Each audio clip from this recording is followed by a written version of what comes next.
It wasn't even 9 a.m. when Margot Hale's world shifted. She was still in her robe, tea cooling on the counter, when the email arrived. Subject line, compensation adjustment notice.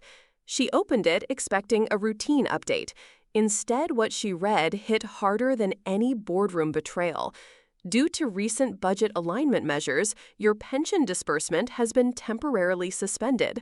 No greeting, no explanation, no signature. Just 5 lines of sterile corporate jargon erasing 35 years of loyalty like it was a typo in a spreadsheet. She blinked at the screen, read it again and again, as if staring harder might pull some humanity from between the lines. It didn't. It never does. Not one call, not even a message from the CEO she once mentored. They hadn't just cut her off, they buried her, quietly. And in that quiet kitchen in Denver, surrounded by morning light and the hum of an old refrigerator, Margot felt something snap. Not in rage, but in recognition. They didn't forget her. They just decided she no longer mattered. Before I walk you through what she did next and how it flipped everything upside down, tell me, where are you watching from today? And more importantly, have you ever been treated like you were disposable after giving everything you had? Drop a comment below if this hits close to home. Someone else out there might need to know they're not alone. Margot Hale had never cared much for spotlights. She was the kind of leader who stayed late but never announced it.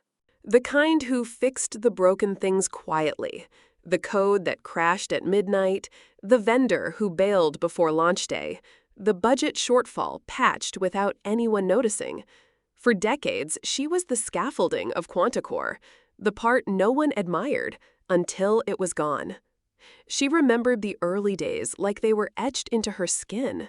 The first office wasn't even an office, just an old mechanic's garage in Arvada with peeling paint and a fax machine that screamed every time it tried to connect.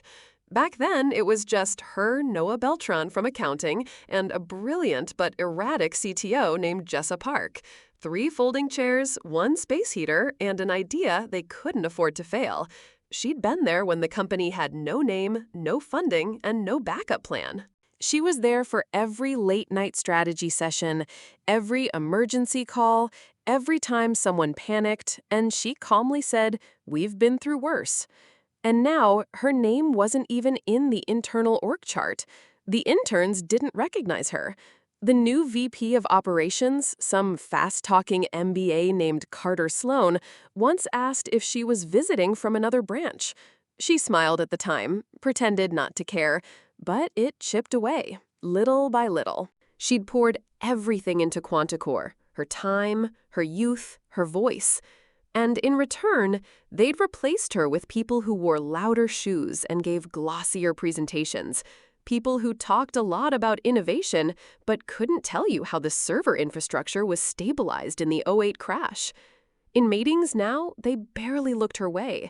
If she spoke, it was like the air shifted uncomfortably, as if her presence disrupted the rhythm they were rehearsing. She wasn't invisible. She was being erased. And as she sat at her desk that afternoon, scrolling through old documents, like someone flipping through memories no one else remembered, she stumbled upon something, a detail from the past, small, faded, but not forgotten. And suddenly, the erasure didn't feel so final. The cabinet above the fridge was where forgotten things went to die. Old warranties, expired coupons, maybe a flashlight that hadn't worked since the Obama administration. Margot hadn't opened it in years. But something about that morning, the cold email, the quiet rage brewing just beneath her skin, made her reach for it. Not out of anger, out of instinct. She stood on her toes, pulled the door open, and there it was. A thick, black binder. The plastic was cracked at the corners, and a layer of dust clung to the spine like it was holding its breath. The faded label on the front read, "Founding Docs, M. Hale." She carried it to the kitchen table, brushing off the cover with the sleeve of her sweater. The binder creaked open like an old door. In between the original incorporation papers, early team bylaws, and tax filings signed in nervous handwriting, she found it. a section tabbed in yellow titled simply Clause 9C. She blinked, then blinked again. She remembered writing this. Well, not quite writing, more like arguing over it with her lawyer at a tiny diner on Colfax. The napkins had coffee stains, and the contract draft was full of red ink. He'd insisted she include a safeguard clause, something to protect her if, when the company got too big, too cold, too corporate. Someday, he told her, they'll forget who held the roof up. You'll want leverage when that day comes. At the time, she laughed it off. They were a startup, barely scraping payroll. The idea of a severance clause worth $20 million sounded like pure fiction. But now it didn't. Her eyes scanned the paragraph carefully. In the event of any unilateral reduction to the founder's compensation or retirement benefits, a severance payout of $20 million shall be triggered, payable within 72 business hours. It was real. It was signed. And it was still sitting right there, quietly waiting to be remembered. Margot leaned back in her chair. For the first time that day, she didn't feel erased. She felt armed. She closed the binder slowly, almost reverently, then reached for her laptop.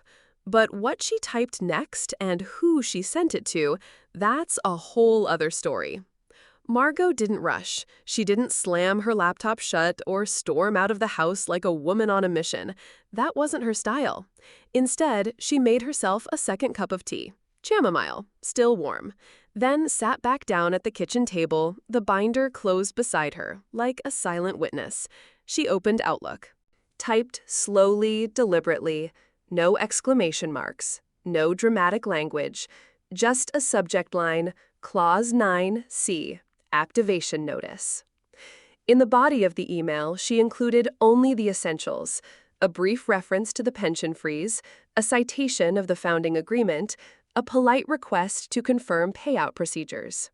It took less than 5 minutes, and yet it felt like flipping a switch inside a locked vault, one that no one expected her to remember the code to.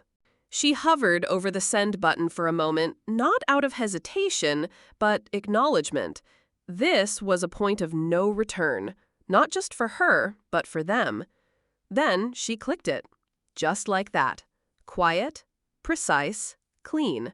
No fireworks, no alarms. But somewhere in the shiny offices of Quanticore, a very old fuse had just been lit. After that, she did something no one would expect. She got dressed. Put on a muted gray blazer, the one people used to call her armor back in the early days, and headed into the office like it was just another Tuesday. She greeted the front desk receptionist, checked her calendar, joined the weekly strategy call without saying a word. No one knew what she'd done. Not yet. But as she sat in the glass-walled conference room listening to the CFO drone on about streamlining overhead, her phone buzzed. Just once. A reply. From legal. Margot didn't open it right away. She just glanced down at the sender name and smiled. Because when a woman like Margot moves in silence, it usually means she already knows how the story ends. But what that first reply said, and how they tried to spin it, that would set the tone for everything that came next. The reply came just before noon. From Gavin Pierce, Chief Financial Officer of Quanticore. Subject line, regarding Clause 9C. No greeting, no salutation. Margot opened the message with calm fingers and quiet breath. She didn't expect an apology, but what she read was colder than she anticipated. Clause 9C appears to stem from a legacy agreement no longer recognized under current compensation protocols.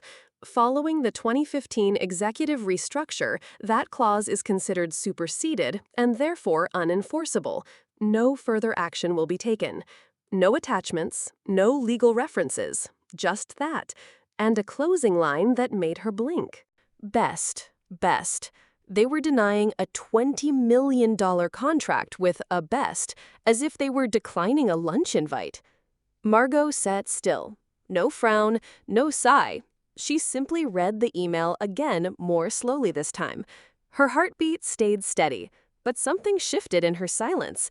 They truly thought she wouldn't check, wouldn't remember, wouldn't matter. She clicked over to her archived inbox, found it within minutes, an email from October 2015. The day the new compensation package was offered to all senior leadership, she remembered reading it over carefully, then replying with one sentence, "I decline the restructure. My status as founding partner remains unchanged." It was signed, timestamped, and digitally confirmed. They'd even responded thanking her for the note and confirming receipt. She still had it. Of course she did. Margot leaned back in her chair. Gavin hadn't lied. Not exactly. He'd assumed. Assumed she'd signed what everyone else did. Assumed she'd fade like the others. But what happens when a forgotten founder still holds the original map? And what if the new guard never bothered to read it? She opened a new folder on her desktop, labeled it simply Enforce 9C. Inside, she began collecting the founding agreement, the clause, the 2015 rejection, the email trail, because if they were going to pretend it didn't exist, she would remind them, line by line, signature by signature. And by the time they realized what she still had, it might already be too late. Margot had always believed in documentation, not out of paranoia, out of principle. When you're the only woman in the room for 3 decades straight, you learn to write things down. So when Gavin dismissed her clause like it was a formatting error, she didn't argue. She archived the email, opened a blank folder on her desktop, and titled it Enforce 9C. Then, one by one, she started pulling the threads together. First came the original founding agreement, notarized, scanned, backed up twice. Page 14, right there in clean legal font, Clause 9C. Still intact, still signed, no amendments, no footnotes. Next was the 2015 rejection email, along with the company's confirmation of receipt. Then came the board meeting notes from 2001, where the clause had first been proposed and accepted unanimously. She didn't just save documents. She categorized them, color-coded the folders, labeled every timestamp, created a mirrored copy on an external drive she'd kept since the Windows Vista days, and just for good measure, uploaded a secure backup to a private cloud server. Old habits, they die hard.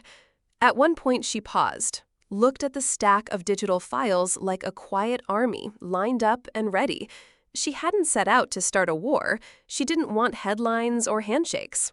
She just wanted what was promised in writing. But the more she compiled, the clearer it became they didn't think she'd fight back. Not because she was incapable, but because she was quiet.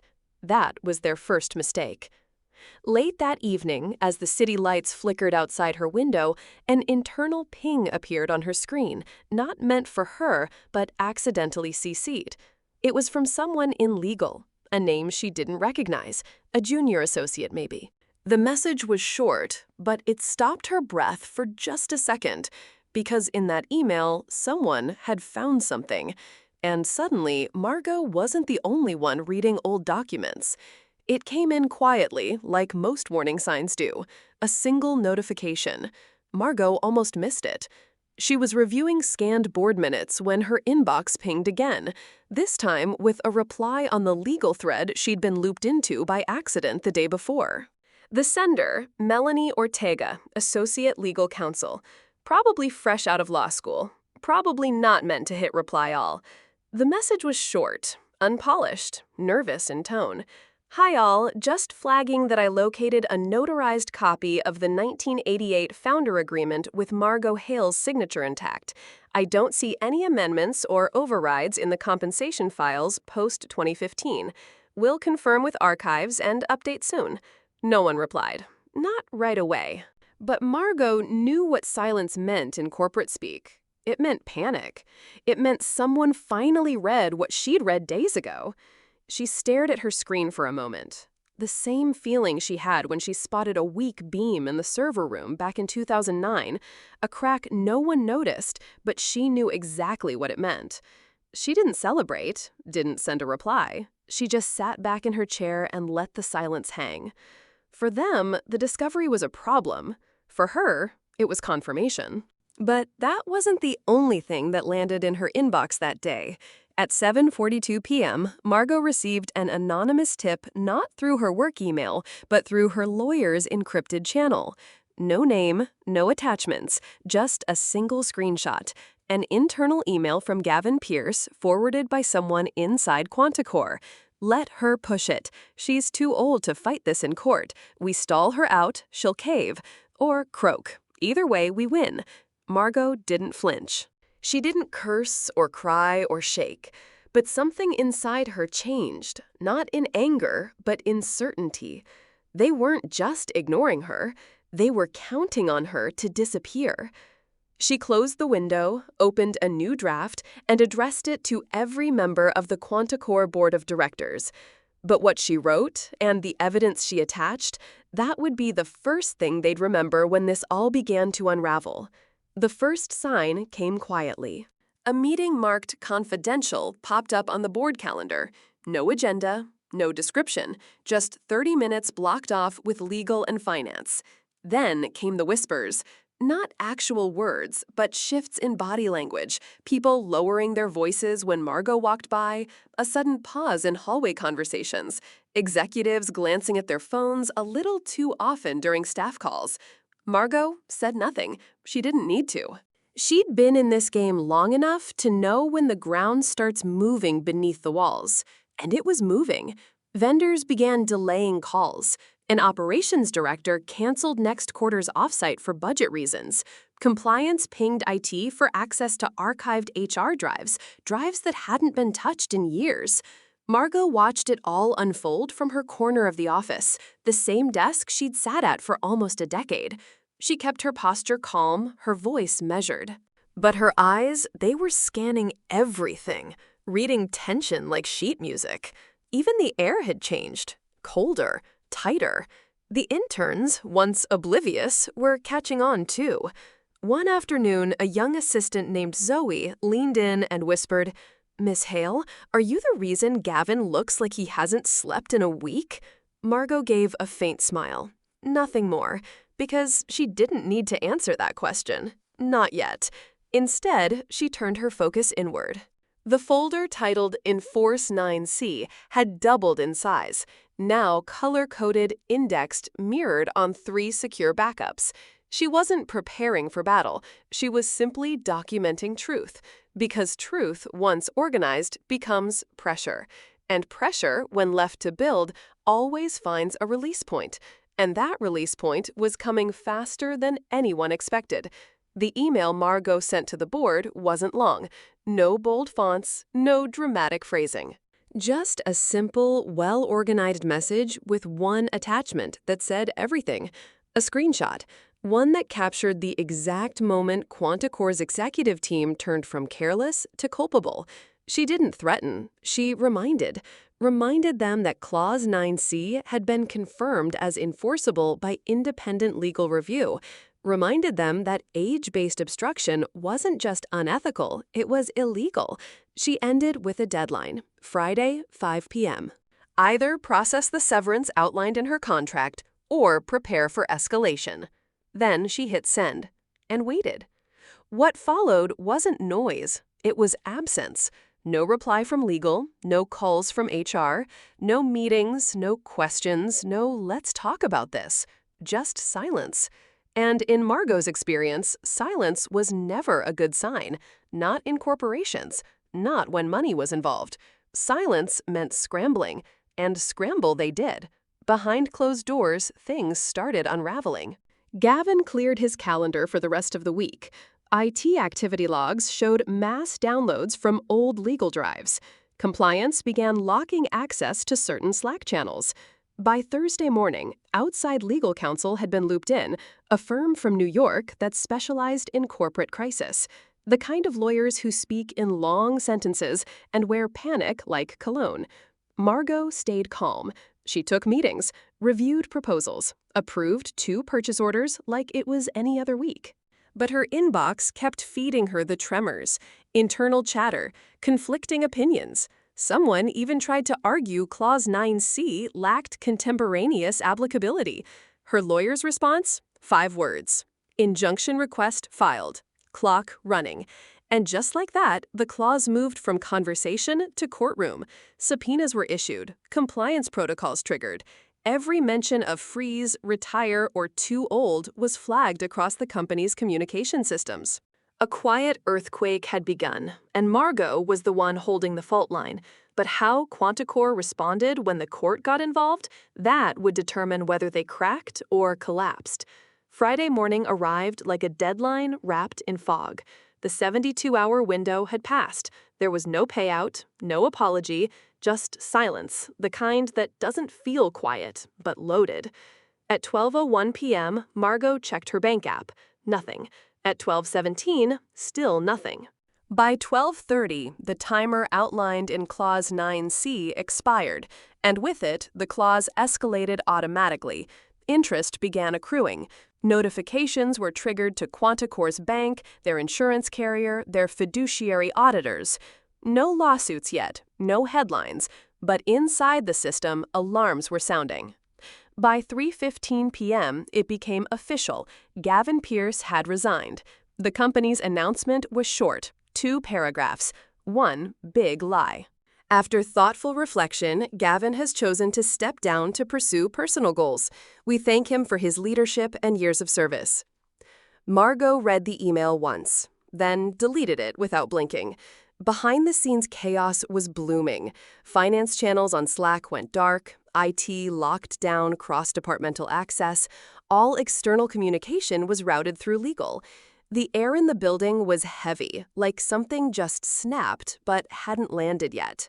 The next day, Margot overheard an assistant mutter, "They said a founder activated some old clause like a bomb or something." Word was spreading. Vendors started asking questions. Some paused payments. One longtime partner requested contract reassessment due to internal volatility. The stock price slipped, then slid, then dropped 11% in 4 days. And for the first time in over a decade, the board called an emergency weekend meeting, not for planning, but for damage control. Margot didn't attend. She went grocery shopping, picked up tea, refilled the bird feeder. Because from where she stood, the storm had already begun, and the company she helped build was learning one falling domino at a time what happens when you treat a legacy like a loose thread. But what came after the collapse was something no one at Quanticore was ready for. It happened on a Monday. No fanfare, no phone call, no subject line screaming, "We are sorry." Just one line tucked inside Margot's online banking dashboard. Incoming wire transfer, $20,000 00 plus accrued interest. Reference Clause 9C settlement. She stared at the screen for a long moment. Not in disbelief, she had never doubted it would come, not even in relief, but in a stillness that only arrives after a storm's final breath. Her attorney texted her minutes later. Confirmed. It cleared, and then some. That was all. An hour later, a new email landed in her inbox. This time from someone she'd never met, Jeremy Langston, acting CFO, recently promoted, recently panicked. His message was polite, carefully worded, probably reviewed by a legal team and a PR firm. Dear Miss Hale, please accept this confirmation of your full severance payout per Clause 9C of your founder's agreement, including interest and fees. On behalf of Quanticore, I sincerely regret the circumstances that brought us here. Your contributions to this company's foundation are immeasurable. Warm regards, Jeremy Langston, Chief Financial Officer, acting. Margot didn't reply. She didn't need to. The payment said everything, and her silence said the rest. Outside, the sky was clear. She opened a window, let the late morning breeze drift in. Somewhere down the street, a lawnmower buzzed. Normal life resumed. She packed a small overnight bag. Nothing dramatic, just a change of clothes, a notebook, and her favorite tea. By noon, she was on the road heading north. No calls, no interviews, no press release from her. Because when you've already written your name into the bones of a company, you don't need to shout. But where she was going and what she wrote in that final notebook was something she had kept just for herself until now. The cabin was quiet. Just the soft creak of old wood and the wind brushing through the pine trees outside. Margot sat on the porch with a mug of black tea, watching the lake shimmer under the late afternoon sun. No emails, no calendar alerts, no strategy meetings. For the first time in years, there was nothing to respond to. And that silence, the real kind, not the corporate kind, felt like peace. Back in Denver, Quanticore was still reeling. The payout had gone through, but the fallout was only beginning. Executives reshuffled investor calls, intensified, and for the first time, someone suggested naming a wing of the new headquarters after her. She declined. There was no need for plaques. Margot knew where her name lived. It lived in the source code of the company, in the protocols they still used, in the younger engineers who didn't know she trained the people who trained them. She flipped open her notebook, the one she'd carried since the day HR froze her pension. On the final page, she wrote a single sentence: "I didn't win. I simply remembered what was mine." That's the thing about legacy. It's not about noise. It's not about credit. It's about what remains standing when everyone else forgets where the foundation came from. And sometimes, to protect that legacy, all you need is one quiet moment of courage and a paper trail. What about you? Have you ever had to fight for something that should have never been taken away in the first place? Let me know in the comments. Your story might be the reminder someone else needs right now.